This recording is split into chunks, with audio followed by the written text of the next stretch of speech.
I'm joined on set now by Singh, Virk, who is the chair of the India-Australia Strategic Alliance. Good to see you again, Ravindra.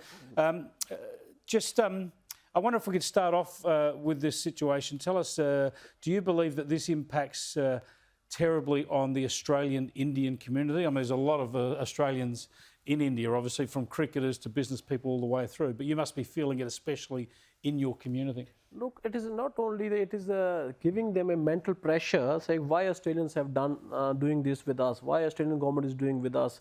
When UK, US and Canada is taking their people back, and today we saw the news from US, from the health experts saying that we can never think, so we can leave our citizens back behind. And he was also surprised from US. They said what Australia has done. Till date, we are just waiting. Yesterday, I saw the announcement from Deputy Prime Minister said no one is going to the jail, but at least Prime Minister should come forward. They said no, this is the wrong thing, and this is the wrong thing what we have said. And Prime Minister is saying a health expert had said, Professor Kelly has said this. Professor Kelly said I have not advised this. I don't know who has advised whom, but there is the damage has been done. Well, there's no doubt, and the key point here, Jagvinder, is that I've looked at the numbers again today, and back in December and January, we're having higher numbers of infections coming into this country from the US. Yes. And we never stopped Australians coming back from the US. Yes. Now, certainly India has taken over as the highest contributor to our hotel quarantine infections, but it hasn't actually yet hit the number that the US used to bring in per month. No, but that is exactly the point. The people who are sitting in India, they are thinking if we are white Australians, we are black or brown, that's why government is not taking us. It's a perception. Perception is more than a truth. That's what happened. We have not stopped from US, we have not stopped from UK in March, but we are stopping here. 2 days back, I was listening a interview from the cabinet minister from the Morrison government. He was saying because the COVID case is increased, Indians are coming from India. The mindset is poor. Indians are not coming from India. The Australians coming from India. Absolutely, it's about Australian citizens and that fundamental right to return to your own country.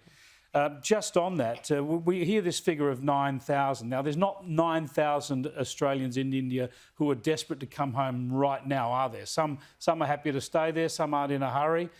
What's your sense of how many people are really distressed at the moment, are being prevented from returning? Chris, positions are deteriorating day by day in India. Yep. Today, there is the news from the PM office in India. They say there will be a third wave is coming, maybe month's time or 2 months' time. That's a very dangerous thing as well.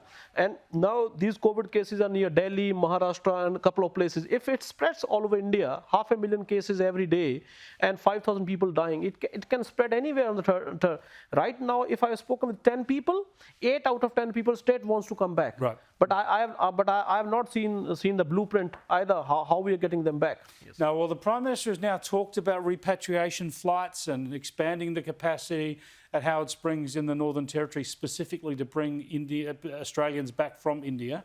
Are you happy that at least they're looking at those plans? Of course, 100% I'm happy, but I want to see everyone back ASAP, not if one plane is going or 2 planes is going, and it will not solve the problem. We have to send 2 planes from Sydney, 2 planes from Sydney. At least we will get 1,000 people in a week. Then we can bring them 4 to 6 weeks. We brought 3,000 Australians who were stuck last year in 3 weeks. If we can bring 3,000 people in 3 weeks, government can bring 30,000 people in 3 weeks. That is the government capacity. Prime Minister should get the phone to the Qantas CEO. They said, we need your planes, 10 planes for India for next 3 weeks, and we want our people back.